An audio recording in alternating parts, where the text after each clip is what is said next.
Hello viewers, this is Suman Dutta. তো আজকে present হলাম নতুন একটা ভিডিও নিয়ে। আজকে থাকছে ত্রিপুরা এসটিজিটি এক্সামের জন্য, ঠিক আছে? কি ত্রিপুরা এসটিজিটি এক্সামের জন্য ভূগোল থেকে প্রথম ক্লাস, ঠিক আছে? যে তার আগে আমি দুটা ক্লাস দিয়েছি এশিয়া থেকে, তো এশিয়ার দুটা পার্ট শেষ হয়ে গেছে, আরও কয়েকটা পার্ট রয়েছে এশিয়ার, সেগুলো দিব। আজকে প্রথম আরেকটা ক্লাস কি শুরু হবে, গ্রহরূপে পৃথিবী। তো এই ক্লাসটা একটা ক্লাসে শেষ করে দেওয়ার চেষ্টা করব, দ্বিতীয় ক্লাস নেব না।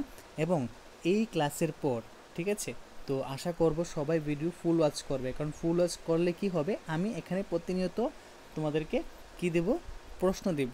যারা একমাত্র ফুল ওয়াচ করবে তারাই কিন্তু কেবলমাত্র এই প্রশ্নগুলি উত্তর দিতে পারবে, ঠিক আছে? তো টার্গেট কি, 130+। টার্গেট হলো 130+ আমাদের এসটিজিটি পরীক্ষায় থাকতে হবে, ঠিক আছে? তো গ্রহরূপে পৃথিবী। ভূমিকা: সূর্য আমাদের অতি পরিচিত একটা নক্ষত্র। পৃথিবীকে নিয়ে সৌরজগতে মোট 8টি গ্রহ এবং এদের বিভিন্ন উপগ্রহ, ধূমকেতু, উল্কা এবং আরও অনেক ছোট ছোট জ্যোতিষ্ক যেমন গ্রহাণু সূর্যের চারদিকে প্রদক্ষিণ করে। সূর্য সহ এইসব গ্রহ, উপগ্রহ, ধূমকেতু, উল্কা এবং অন্যান্য জ্যোতিষ্ককে একসঙ্গে কী বলা হয়, সৌরজগৎ বা সৌর পরিবার বলা হয়, ঠিক আছে? জ্যোতিষ্ক: সূর্য, চাঁদ এবং অন্যান্য কম উজ্জ্বল, বেশি উজ্জ্বল যেসব আলোকিত বিন্দু আকাশের গায়ে দেখা যায় সেগুলোকে কী বলা হয়, জ্যোতিষ্ক বলে, ঠিক আছে? সৌরজগতের এইসব গ্রহ, উপগ্রহ, অন্যান্য জ্যোতিষ্কের নিজস্ব আলো ও উত্তাপ নেই। সূর্যের আলো এবং উত্তাপ পেয়ে এগুলি কী হয়, আলোকিত ও উত্তপ্ত হয়। তো সৌরজগতে মোট 8টি গ্রহ আছে। তো জানিয়ে রাখি, পূর্বে সৌরজগতে 9টা গ্রহ ছিল। আমি যখন ছিলাম ছোটো তখন 9টা গ্রহ পড়েছিলাম, কিন্তু এখন কয়টি, এখন হলো 8টি। বাদ হয়েছে কি, বাদ হয়েছে প্লুটো, ঠিক আছে, কারণ প্লুটো গ্রহ নয়। তো সৌরজগতে মোট কয়টি গ্রহ আছে, 8টি গ্রহ। 8টি গ্রহের মধ্যে প্রথম 4টি গ্রহকে বলে অন্তস্থ গ্রহ, আর পরের 4টি গ্রহকে বলে বহিস্থ গ্রহ। এই জিনিসটা মনে রাখবে। প্রথম 4টি গ্রহকে কী বলা হয়, বুধ, শুক্র, পৃথিবী, মঙ্গল, একে বলা হয় অন্তস্থ গ্রহ। আর বৃহস্পতি, শনি, নেপচুন, ইউরেনাস ও নেপচুন, ঠিক আছে, এটাকে কি বলে, এটাকে বলা হয় বহিস্থ গ্রহ, ঠিক আছে? পৃথিবীর মধ্যে একমাত্র সৌরজগতে একটা গ্রহ আছে যেগুলা মানে যেখানে মানুষ প্রাণী, উদ্ভিদ সবাই কি এখানে বসবাস করছে, ঠিক আছে? তো 8টি গ্রহ এতদিন পর্যন্ত প্লুটোকে গ্রহ হিসাবে ধরে নিয়ে যেত, কিন্তু সৌরজগতে মোট গ্রহ কয়টি ছিল, 8টি। তো 2006 সালে 24শে আগস্ট চেক প্রজাতন্ত্রের রাজধানী প্রাগে জ্যোতির্বিজ্ঞানীদের আন্তর্জাতিক সমিতি ইন্টারন্যাশনাল অ্যাস্ট্রোনমিক্যাল ইউনিয়ন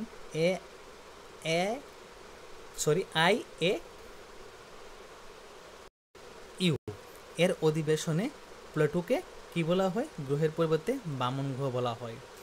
এছাড়াও আরও কয়েকটি বামন গ্রহের নাম আমি বলছি। সেরস, ঠিক আছে, তারপর এখানে আছে কি এরিস, তারপর আছে মাকি, ঠিক আছে, তারপর কি আছে মাকি আছে। তো অবশ্যই এই নামগুলা মনে রাখবে। গ্রহ হিসাবে পৃথিবীর পরিচয়: যেসব বড় জ্যোতিষ্ক নির্দিষ্ট কক্ষপথে সূর্যের চারদিকে ঘুরে সেগুলোকে গ্রহ বলা হয়। আমরা আগে জেনেছি কি গ্রহের নিজস্ব আলো ও উত্তাপ নেই। তো গ্রহ হিসাবে পৃথিবীর কয়েকটি বৈশিষ্ট্য। প্রথম বৈশিষ্ট্য, সূর্য থেকে দূরত্ব। সৌরজগতে যে মোট 8টি গ্রহ আছে তার মধ্যে সূর্য সব থেকে দূরত্ব অনুসারে, মানে সূর্য থেকে দূরত্ব অনুসারে পৃথিবী তৃতীয় গ্রহ। মানে সৌরজগতে যেসব গ্রহ আছে, 8টা গ্রহ আছে, তার মধ্যে পৃথিবী হলো 3 নম্বরে, অর্থাৎ বুধ, শুক্রের পরে পৃথিবীর স্থান।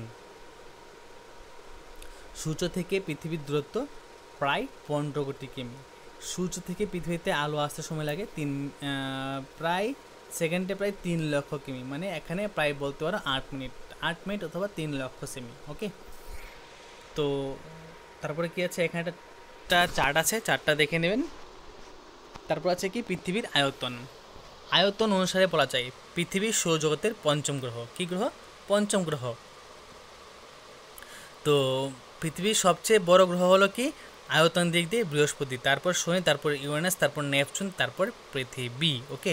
পৃথিবীর গড় পরিধি কত?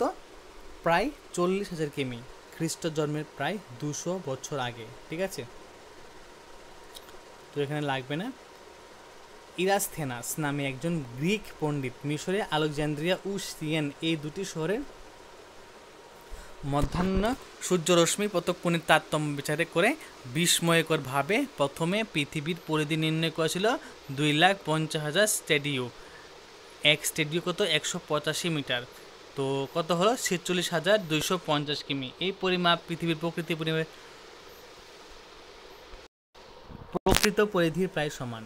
ভূপৃষ্ঠের ক্ষেত্রফল আয়তন প্রায় 51,66,000 বর্গ কিমি। ঠিক আছে, পৃথিবীর ভর বা ওজন। পৃথিবীর আনুমানিক ওজন প্রায় 5,976 ইন্টু 10⁻18 মেট্রিক টন। ঠিক আছে, পৃথিবীর আনুমানিক ওজন প্রায়, অথবা 5,976 million million million metric ton. ওকে,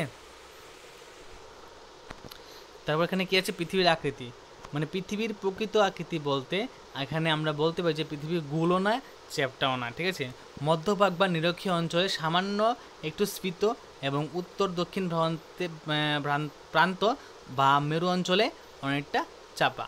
মানে উত্তর নিরক্ষীয় অঞ্চলে যেখানে একটু স্ফীত আছে সেখানে উত্তর মেরু এবং উত্তর দক্ষিণ প্রান্ত বা মেরু অঞ্চলে সামান্য একটু চাপা। ঠিক আছে, পৃথিবীর এই আকৃতির নাম কি? অভিজ্ঞতাগুলো। তো এখান থেকে কী পড়বে? এখান থেকে পড়বে যে পৃথিবী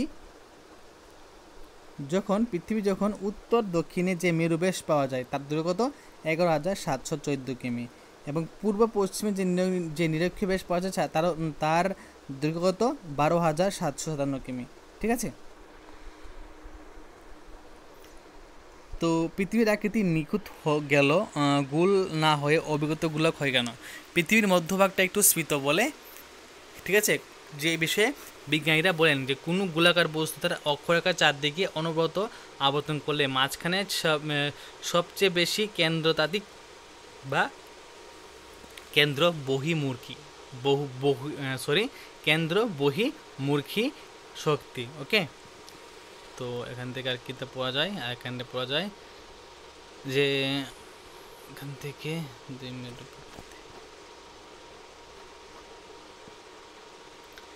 তো আর তো কিছু লাগবে না, আশা করি এই ভিডিও যথেষ্ট। তো তোমাদের কাছে যদি এই ভিডিও ইনফরমেটিভ মনে হয় তাহলে অবশ্যই ভিডিওটা শেয়ার করবে, এবং তুমি যদি চ্যানেল নতুন হয়ে থাকো চ্যানেলে সাবস্ক্রাইব করবে। ওকে, দেখা হচ্ছে একটা গুরুত্বপূর্ণ ভিডিওতে। আজকের দিনে এই যে কি এখানে কি পড়লাম? এখানে আমরা পড়লাম এখানে কি?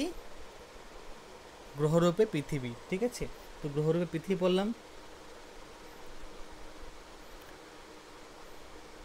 তো অবশ্যই ভালো করে শিখবেন সবাই, কারণ শেখাটা খুব দরকার। এখান থেকে আমি কালকে কিছু প্রশ্ন দেব, যারা ভিডিও ফুল ওয়াচ করবেন একমাত্র তারাই এই প্রশ্ন উত্তর দিতে পারবেন, কারণ আমি এখানে ইনোভেটিভ প্রশ্ন নিয়ে আসবো। তো ধন্যবাদ সবাইকে।